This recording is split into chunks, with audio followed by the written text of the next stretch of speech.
하나님은 살아계십니다. 하나님을 기대합니다. 하나님은 하실 수 있는 줄 믿습니다. 45살 먹은 브라이언 존스라는 사람이 자신의 신체 나이를 18살로 돌려야 되겠다고 생각을 했습니다. 그래서 이 사람이 26억을 투자를 했습니다. 아침 5시에 기상을 하면 의사가 30명이 달라붙습니다. 30명이 달라붙어서 영양성분에 맞는 식단부터 시작해서 운동, 그리고 영양보충제, 피부 영양크림 등등 해가지고 이 사람을 계속 관리를 했습니다. 그래서 마침내 체지방은 5에서 6%, 나이는 37살, 심장의 나이가, 피부는 28세, 폐활량과 체력은 18살 수준으로 만들었습니다. 그러면서 그가 이야기하기를 영노화를 이뤄냈다, 이렇게 이야기를 했습니다. 그런데 의사들은 이야기하기를 건강지표가 개선됐다고 해서 영노화가 일어난 게 아니다, 완전 침소봉대하는 것이다, 그러고 이야기를 합니다. 왜냐하면 피부가 좋아졌다고 해서 생물학적 나이가 어려지거나 노화가 되돌려진 게 아니라 그냥 조금 좋아진 것 뿐이다. 그러면 만약에 그게 영노화를 이룬다 그러면 거기서 또 영노화를 이루면 어린아이로 돌아갈 수 있는 거냐?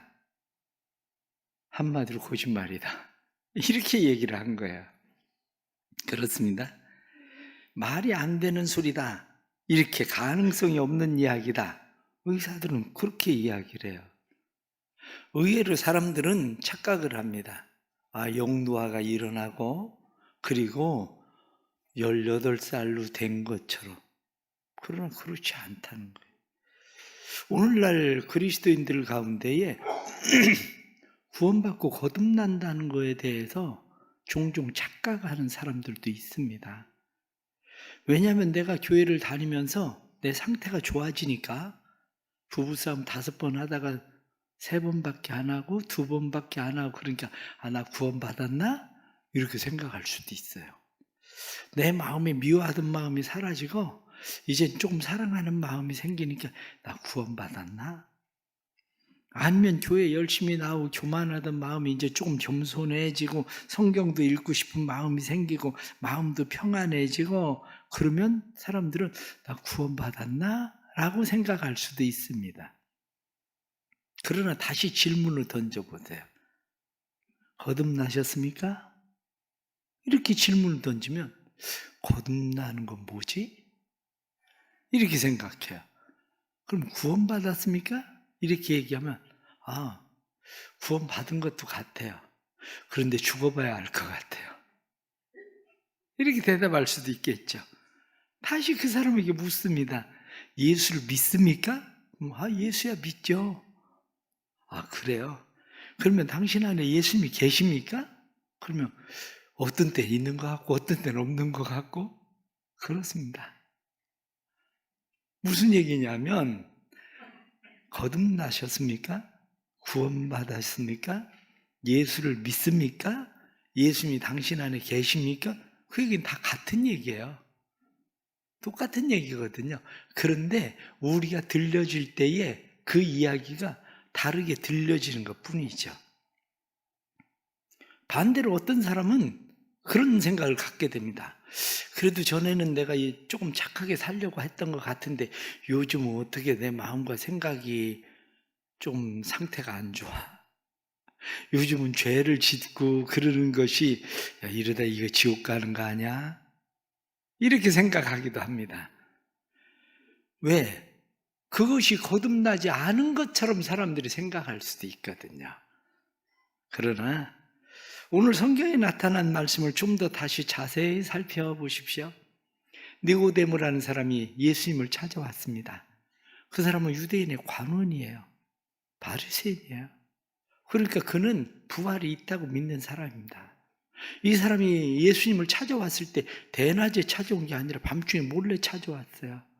왜냐하면 사람들을 예수를 메시아라고 생각하는데 그때 당시에 관원으로서 예수를 메시아라고 인정하면 자기는 거기에서 축출당하는 일이 벌어질 수 있으니까 몰래 찾아와서 예수님에게 그렇게 이야기합니다. 선생님, 제가 당신을 보니까 하늘로부터 온 것 같습니다. 하나님께로부터 당신이 온 게 아니면 어떻게 그런 기적들이 일어나겠습니까? 이렇게 이야기를 합니다. 그때 예수님께서 말씀하시기를 내가 정말로 너한테 말한다. 그러면서 사람이 거듭나지 아니하면 하나님의 나라를 볼 수가 없다. 볼 수 없다고 얘기해요. 볼 수가 없다. 니고데모가 깜짝 놀라서 하나님의 나라를 볼 수 없다는 이야기보다 거듭난다? 거듭나는 게 뭐죠? 내가 이 나이에 엄마 뱃속에 들어갔다가 다시 나올 수도 없고 거듭나는 게 뭡니까? 그랬더니 예수님께서 하신 말씀이 사람이 물과 성령으로 나는 것이 거듭나는 거다. 물과 성령으로 나지 아니하면 하나님의 나라에 들어갈 수가 없다. 육으로 난 건 육이고 영으로 난 건 영이다. 그 두 개는 같은 거 아니야. 이렇게 얘기를 하시는 거죠. 그러면서 거듭난다는 걸 이상하게 생각하지 마라. 거듭나는 게 분명히 있다. 거듭난다는 건 위로부터 난다. 그런 이야기. 어머니 뱃속으로부터 나는 게 아니라 위로부터 나는 게 있다. 바람이 임의로 불며 어디서 와서 어디로 가는지 알지 못하는 것처럼 거듭난 사람도 그런 것과 같다. 이렇게 이야기하게 되죠. 니고데모는 아직 사실 이 문제를 해결하고 돌아간 건 아닙니다. 니고데모가 이 문제를 해결하고 돌아가지 않았지만 이후에 니고데모는 문제를 해결합니다. 그렇기 때문에 예수님이 십자가에 못 박혀 죽으셨을 때에 니고데모가 예수님의 장례를 함께 치르는 사람이 되죠. 여러분은 어떻습니까? 거듭나셨습니까? 이렇게 얘기하면 글쎄요, 나 거듭났나? 잘 모르겠는데요. 육으로 난 건 내가 지금 보이니까 이해를 하겠는데 물과 성령으로 난다는 게 아직은 뭔지 잘 모르겠습니다. 솔직히 이렇게 이야기하는 사람도 있을 겁니다. 많은 사람들이 거듭남에 대해서 잘못 생각하고 있는 것 중에 하나가 어떤 획기적인 우리의 삶의 변화가 일어나야 거듭났다고 생각을 하는 거예요. 아니면은 어떤 사람들은 거듭난다는 것이 내 삶에 어떤 누가 이야기하는 것처럼 불 받았다 이렇게 하는 불을 받든지 아니면 나 방언한다 방언이라도 그래도 하든지 그것도 아니면 누가 얘기하는 것처럼 막 죄가 애절하게 막 죄를 느껴져서 막 가슴 절절하게 죄가 깨달아졌다 아니면 막 죄가 영화 필름 돌아가듯이 그냥 샥 나한테 그렇게 돌아가서 나 구원받았다 이렇게 생각하기를 원하는 사람들이 의외로 많은데 구원받는 건 그렇게 받는 것만 아닙니다. 오해예요. 오해. 이게 오해라고 하는 것을 좀 더 이해를 돕기 위해서 기독교 변증학의 최고의 지성이라고 이야기하는 C.S. 루이스가 거듭남에 대해서 이야기할 때 C.S. 루이스는 거듭남에 대해서 세 가지 거듭남을 이야기합니다. 첫 번째는 상상의 거듭남, 두 번째는 지적인 거듭남, 세 번째는 기독교로의 거듭남. 이렇게 세 가지를 이야기해요. 그는 옥스퍼드 대학에 들어갑니다. 옥스퍼드 대학에 들어가서 옥스퍼드 대학에서 합리적인 사고를 공부해요. 그것뿐만이 아니라 프로이드의 심리학에 아주 심취해서 영향을 많이 받습니다. 프로이드의 심리학에 심취를 하게 되니까 종교라는 것은 미성숙한 사람들이 가지는 거다. 종교는 인간의 창작물, 한마디로 미성숙한 사람들이 종교를 갖지 건강한 사람들은 굳이 종교가 필요 없다. 그래서 무신론자가 되어버립니다. 무신론자가 되었는데 그가 상상력의 세례라고 하는 것은 1915년에 수영을 하러 가기 위해서 책을 하나 가져가서 읽게 됩니다. 조지 맥도날드라는 사람이 쓴 판나스테스라고 하는 책인데 그 책을 읽으면서 놀라운 경험을 해요. 그게 뭐냐면 다른 것은 아무것도 변하지 않았는데 자기의 생각이 확 열려버린 거예요. 그래서 세상은 변하지 않는데 세상을 새롭게 보는 경험이 생겨. 그래서 그는 그것을 뭐라고 얘기하냐면 밝은 그림자. 밝은데 그림자가 어디 있어요? 밝은 그림자. 이렇게 세상이 달리 보이는 그것을 상상력의 거듭남, 상상력의 회심 이렇게 이야기합니다. 그리고 나서 그 다음에 그가 비로소 변하게 되는데 1929년에 그는 비판적으로 인문학을 공부하게 됩니다. 그런데 인문학을 비판적으로 공부하면서 그곳에서 하나님을 발견해요. 그래서 1929년 나는 결국 하나님께 항복했다고 고백한다. 하나님을 하나님으로 인정하게 되었다. 지성적으로 거부했지만 하나님을 하나님으로 인정하고 무릎을 꿇고 기도하게 되었다.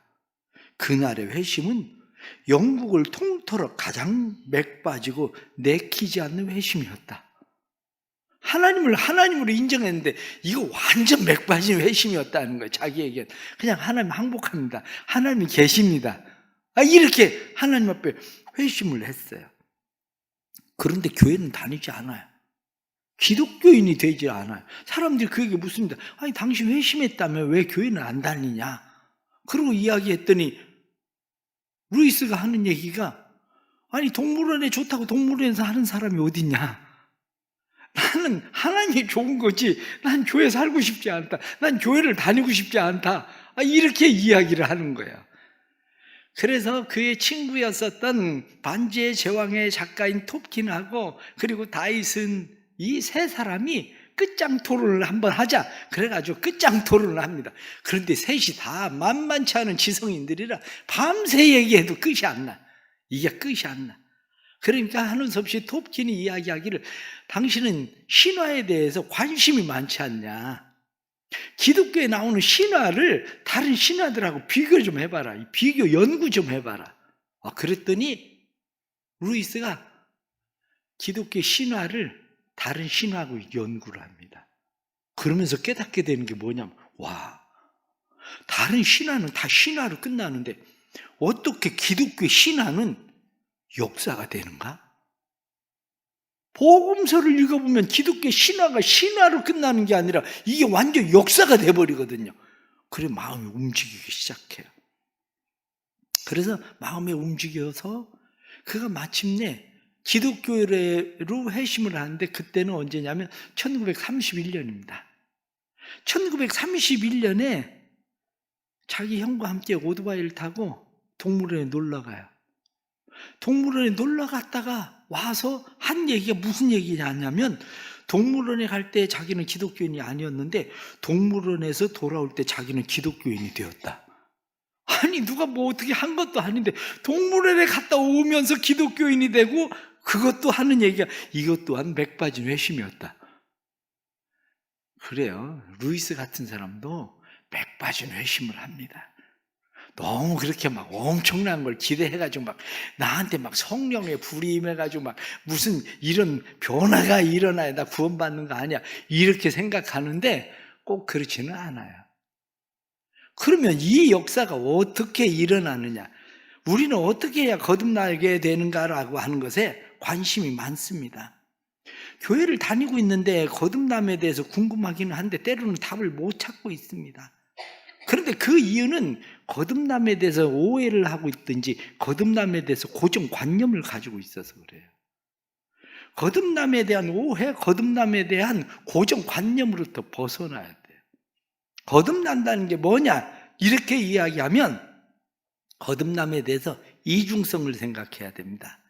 거듭남의 이중성은 우리가 죽어서 하나님의 나라에 가는 것, 그것만이 아니라 죽어서 가는 그 하나님의 나라가 지금 여기에서 우리에게 이루어지는 것, 이게 바로 거듭남이거든요. 그게 바로 위로부터 나는 거거든요. 위로부터 안호된 그러면 거듭이라는 말이거든요. 이 거듭은 두 번 난다 이런 이야기가 아니라 사실은 위로부터, 장소에 대한 이야기예요. 위로부터 난 사람. 내가 육체의 땅으로부터 난 사람이 아니라 위로부터 난 사람. 결국 거듭남이라고 하는 것은 우리 안에 나는 영적 존재구나, 그 의식이 없으면 거듭나지 않습니다. 거듭남은 나 영적인 존재구나, 이게 생겨야 돼요. 왜? 영적 존재가 아닌 사람은 천국에 무슨 소용이 있습니까? 죽으면 끝나지. 그런데 거듭난다 이렇게 이야기하면 위로부터 나는 사람은 위로부터 하나님의 나라, 그것이 분명하게 있다는 것을, 때로는 그것이 상상력이어도 괜찮아요. 상상력이든지 뭐든지 그것이 그래, 사람이 죽으면 끝나는 게 아니라 뭐가 있을 것 같아, 이런 거죠. 우리가 세상을 볼 때 세상을 어떻게 이야기하냐면, 세상은 하나는 눈에 보이는 거시세계입니다. 그런데 또 다른 하나는 미시세계, 보이지 않는 세계. 우리가 지금 보고 있는 건 얼마 사실 안 돼요. 우리가 보고 있는 것은 지금 우리 눈에 보이는 이런 정도지만, 미시세계, 보이지 않는 것은 어마어마한 겁니다. 그런데 이것은 어떻게 미시세계가 보이냐? 그것은 우리가 미시세계가 있다는 사실에 대해서 인정하는 사람들이 미시세계를 보기 시작해요. 마찬가지로 거듭난다는 것은 나 영적 존재구나, 이 사실에 대해서 인정하고 그것을 받아들이기 시작할 때 거듭남이 시작돼요. 거듭남이. 우리의 몸은 소마, 그렇게 이야기하고 우리의 정신은 푸스케, 이렇게 이야기하지만 우리의 영의 생명이 있는데 그 영의 생명은 위로부터 나는 생명이다, 이런 거죠. 어머니 뱃속에 있는 사람은 아무리 오래 어머니 뱃속에 있어도 이 세상에 있는 줄 몰라요. 그런데 어머니 뱃속에서 나왔을 때야 비로소 이 세상이 보이기 시작하는 거거든요. 하나님의 나라도 마찬가지로 내가 하나님의 나라에 대해서 인정하고 받아들여야 하나님의 나라가 보이기 시작해요. 오늘 성경 본문에 예수님이 뭐라고 이야기하냐면, 내가 진실로 진실로 너희에게 이르노니 사람이 거듭나지 아니하면 하나님의 나라를 볼 수 없느니라. 보이지 않아. 그런데 그게 보이는 게 어떤 때냐? 뒤에 나가서 말씀하면 사람이 물과 성령으로 거듭나면 하나님의 나라에 들어간다는 거예요. 보이는 거예요. 보이는 거. 우리 성도들의 마음 가운데 그러한 은혜가 있기를 축복합니다. 마치 어머니의 뱃속에서 나와야 세상이 보이는 것처럼 우리의 생각 속에 우리가 하나님의 나라가 있다, 세상이 죽으면 끝나는 게 아니라 하나님의 나라가 있다라고 하는 생각이 열려야 돼. 영이 열려야 돼. 그래야 하나님의 나라를 보게 되는데, 세상에 나와서 자라면서 우리는 어떻습니까? 이런 세상이 있네? 어디 유명한 관광지나 아니면 기가 막힌 그런 곳에 가면 이런 데가 있었다고? 이렇게 생각하는 것처럼, 아는 것처럼 우리가 신앙생활을 해가면 해갈수록 이런 은혜가 있네? 이런 세상이 있네? 이런 하나님이 계시네? 그것을 발견하게 되는 겁니다. 하나님께서 우리 안에 이러한 영의 눈이 열리게 하시는 그러한 축복을 주시기를 바랍니다. 영의 눈은 이미 성경 우리에게 지속적으로 말씀하고 있대요. 고린도후서 15장 50절 말씀 보면, 형제들아 이것을 말하노니 혈과 육은 하나님의 나라를 유업으로 받을 수 없고 또한 썩은 것은 썩지 아니할 것으로 유업으로 받지 못하리라. 하나님의 나라, 그것은 육으로 받는 게 아니다, 썩는 것을 받는 게 아니다, 그렇게 분명하게 말합니다. 고린도후서 4장 18절 말씀은 우리가 주목하는 것은 보이는 것이 아니요 보이지 않는 것이니 보이는 것은 잠깐이요 보이지 않는 것은 영원함이라. 고린도후서 5장 1절 말씀은 만일 땅에 있는 우리의 장막집이 무너지면 하나님께서 지으신 집 곧 우리 손으로 짓지 아니한 하늘에 있는 영원한 집이 있는 줄 아느니라. 사람들은 이런 일에 대해서 이야기하기를 성경에나 그렇게 이야기하는 거죠, 이렇게 생각할 수도 있습니다. 그런데 그 나라에 가봤었던 사도 바울은 고린도후서 12장 4절 말씀에 그가 낙원으로 끌려가서 말로 표현할 수 없는 말을 들었으니 사람이 가히 이르지 못할 말이라. 내가 첫째 하늘, 둘째 하늘, 셋째 하늘을 내가 거기에 가서 봤다. 사람들은 이런 이야기를 들을 때 아이 그런 얘기가 어딨어? 하나님의 나라가 어딨어? 그거 황당한 얘기지. 그럼 그 사람은 거듭날 수가 없어요. 왜냐? 3,500년 전에 수메르인, 이집트인 이런 사람들은 얼마 전까지도 세상 사람들은 지구는 그냥 평평하게 평지라고 생각을 했습니다. 그런데 욥기 26장 7절 말씀 보면 그 북편 하늘을 허공에 다시며 땅을 공간에 다시며, 아니 3,500년 전에 지구가 공간에 허공에 달려있다고 성경 그렇게 얘기해. 사람들 그 무슨 말이 안 되는 소리를, 무슨 지구를 허공에 달아? 땅은 그냥 평평하게 그냥 있는 거야. 사람들은 그렇게 생각을 했다고요. 욥기 28장 5절 말씀 보면 지면은 식물을 내나 지하는 불로 뒤집히는도다. 아니 땅속에 지하가 불로 뒤집힌다? 이게 아니 그러면 우리가 생각할 때 아니 땅속에 불로 뒤집히면 우린 뜨거워서 어떻게 달아? 이렇게 생각할 거예요. 그런데 지하가 외핵과 내핵이 있다는 것이 발견된 게 19세기예요. 그게 1930년대 20세기에 들어서야 비로소 땅속에 불이 있구나. 그런데 그것을 벌써 3,500년 전에 성경은 그것을 말씀하고 있다고요. 성경은. 우리가 시편 8편 8절 말씀 보면 공중의 새와 바다의 어족과 해로에 다니는 것이 있나이다. 아니 해로? 바다에 길이 있다고? 사람들이 이 이야기를 할 때는 3,000년 전에 상상도 안 했어요. 그런데 미국의 한 해군 장교였었던 매튜 폰티머리라는 사람이 아니 바다에도 길이 있다고? 그래서 이 사람이 조사하기 시작한 거. 그래서 내놓은 게 해양 지도입니다. 그게 있다고 믿고 바라보는 사람들은 그걸 만들어내요. 사람들은 땅속에 불이 있구나. 지구가 허공에 매달려 있구나. 옛날 그때에는 사람들이 가히 상상도 하지 못하던 일들인데 이게 20세기나 돼서야 사람들이 발견한 건데, 사도 바울이 말하고 성경이 말하고 있는 일들에 대해서 사람들은 그걸 어떻게 이해를 하겠습니까?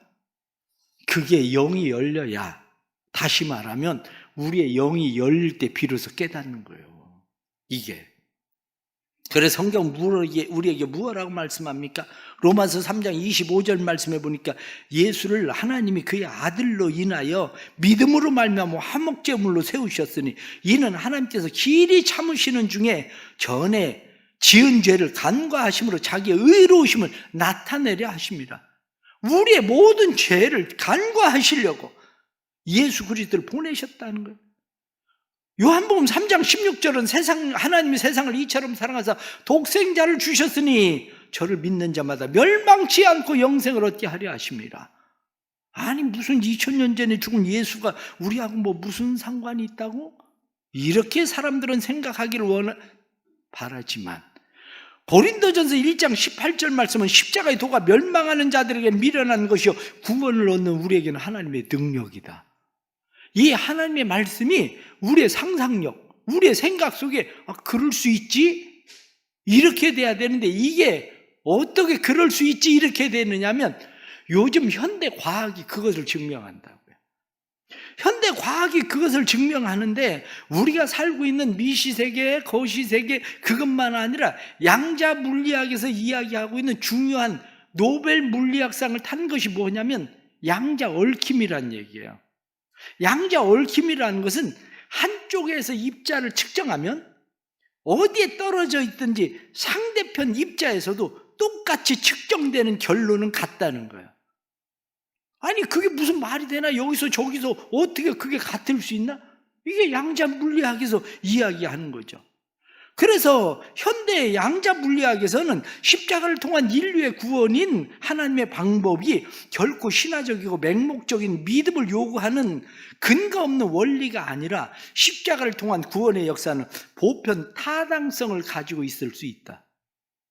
그리고 십자가의 원리가 우리가 생각할 땐 이해가 안 가는 것 같은데 2000년 전에 우리의 죄를 속하신 그 사건이 지금 여기에서 오래전에 우리에게 죽은 사람들에게 똑같이 일어날 수 있는 사건이 될 수 있는 하나님의 은혜고 능력이라는 거예요. 이걸 깨닫는 사람이 이게 바로 영이 열리는 사람이에요.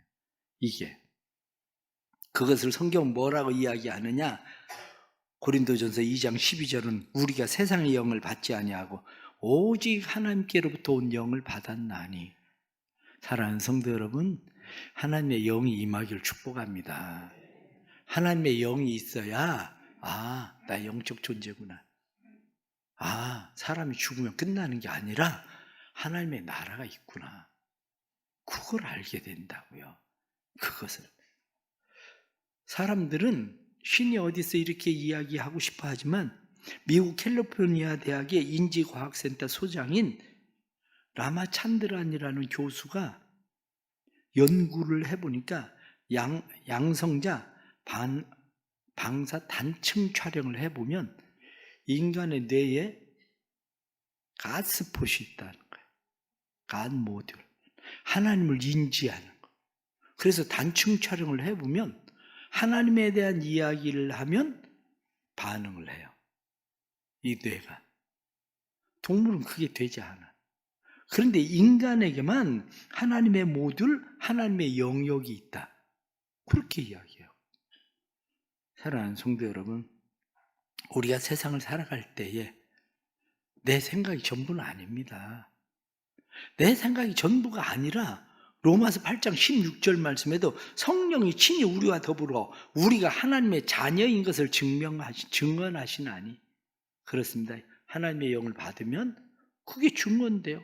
예수 그리스도의 십자가의 보혈을 통해서 죄사함 받았다는 사실, 우리가 하나님의 자녀 되었다는 사실, 하나님 우리 아버지가 되었다는 사실, 이것이 우리 안에 맞아, 난 하나님의 자녀가 됐어, 이렇게 되는 거죠.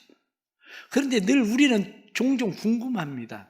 우리가 궁금해하는 것이 나 진짜 구원받았나? 이게 또다시 궁금한 거예요. 이렇게 됐다고 이야기해도 또다시 그것이 궁금한데, 옛날에 사람들이 자기 집에 2권의 책을 가지고 있었는데 2권의 책 가운데 하나는 성경책이고 또 하나는 철로역정이다, 이렇게 이야기할 정도로 철로역정은 유명합니다. 존 버년이라는 사람이 철로역정을 썼는데 철로역정을 쓴 존 버년은 자기 회심에 대해서 그렇게 이야기를 합니다. 어느 날 땜질 일이 있어서 베드포드에 가게 되었는데 태양이 내리쬐는 어느 집 앞에서 가난한 여인 서너시 둘러앉아 하나님의 일에 관해 이야기하는 것을 듣게 되었다. 그런데 여인들의 말을 듣기는 했어도 이해하지는 못했다. 그들이 하나님이 자기들의 마음에 역사하셔서 거듭나게 해주셨고 자신들의 상태가 얼마나 비참했는지 거듭난 후에야 절실하게 깨닫게 되었다고 말했다. 더 나아가 사단의 여러 가지 암시와 유혹에 관하여 말했고 사단에게 어떤 방식으로 공격을 당했고 그런 가운데서 어떻게 힘을 얻었는지 이야기했다.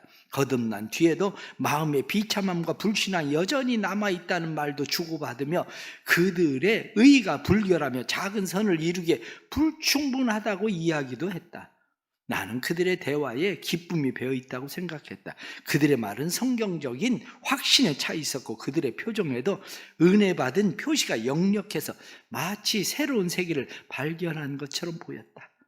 남은 아무것도 아니라는 회의가 밀려왔다. 내가 신앙생활과 구원에 관해 품은 생각을 다 털어봐도 나는 거듭난 적이 없고 말씀과 약속이 주는 위로를 맛본 적이 없었고 다만 내 악한 마음에 기만과 패역성이만 남아있다는 것을 알게 되었다. 나는 멸망에 대해 두려움에 시달리게 되었다. 내 속에 나는 구원에 열망이 없다는 사실이 나를 더욱 슬프게 했다. 나는 절망의 늪에서 괴로워했다. 어느 날 어느 목사님이 설교를 하는데 너는 내 사랑하는 이라 하는 아가서의 설교를 듣고 처음으로 마음에 큰 기쁨을 누리게 되었다. 아무것도 내 사랑에서 끊을 수 없다는 음성에서 나는 그 음성에서 충만한 위로와 소망을 보았으며 내가 죄 용서함 받았음을 믿을 수 있었다. 하나님의 사랑과 자비에 흠뻑 취한 나머지 집에 도착할 때까지 도무지 나를 주체할 수가 없어 밭에 앉아있는 까마귀에게라도 내가 받은 사랑과 자비를 말하고 싶었다. 그러나 그 기쁨도 오래가지 못했다. 사단이 주는 수많은 생각으로 괴로웠다. 어느 날 그의 십자가의 피로 화평을 이루사 골로새서 1장 20절의 말씀으로 하나님과 내 영혼이 그리스도의 피로 화목하게 되었음을 거듭났음을 알게 되었다. 가슴 벅찬 날이었다. 우리가 생각하는 것처럼 그런 막 성령에 불 받았다 막 이런 얘기 안 하고 하나님께서 너는 내 사랑하는 자다. 이 얘기가 나를 뜨겁게 그렇게 만나 주셨다는 거예요. 사랑하는 성도 여러분, 거듭난 건 베드로전서 1장 23절 말씀에 너희가 거듭난 것이 썩어질 씨로 된 것이 아니요 썩지 아니할 씨로 된 것이니 항상 살아있는 하나님의 말씀으로 된 것이라. 하나님의 말씀을 믿으세요. 어떤 체험을 믿으려고 하는 것이 아니라 내게 나타나는 어떤 현상을 믿으려고 하는 게 아니라 내 힘이나 능력으로 거듭나 보려고 애쓰는 게 아니라 거듭나는 것은 하나님의 말씀으로 된 것이라. 이렇게 말씀한 대로 맞아. 하나님이 나를 위해서 예수님을 세상에 보내셨어. 예수를 믿으면 멸망치 않고 영생을 받는다고 얻게 하신다고 말씀하셨어. 그래 난 구원받은 사람이야. 이렇게 말씀을 의지해야 됩니다. 결국 당신 거듭났습니까? 예수 믿고 구원받았습니까? 이렇게 얘기하는 것은 갈라디아서 2장 20절 말씀처럼 내가 그리스도와 함께 십자가 못 박혀 죽었나니 그런즉 이제는 내가 산 것이 아니오 오직 내 안에 그리스도께서 사신 것이라. 이제 내가 육체 가운데 사는 것은 나를 사랑하사 나를 위하여 자기를 버리신 하나님의 아들을 믿는 믿음 안에서 사는 것이라. 이게 답이에요. 다시 말하면 당신 거듭났습니까? 구원받았습니까? 이렇게 이야기하면 맞습니다. 나는 내 안에 예수님이 살아계십니다. 이렇게 고백할 수 있는 사람은 거듭난 거예요. 그게 구원받은 거예요. 그게 왜 성경은 우리에게 그게 아니면 예수를 주라고 받을 수도 없고 하나님의 나라가 있다고 믿을 수도 없고 받아들일 수가 없다는 거죠. 성경은 우리 성도들에게 이러한 은혜가 있기를 축복합니다.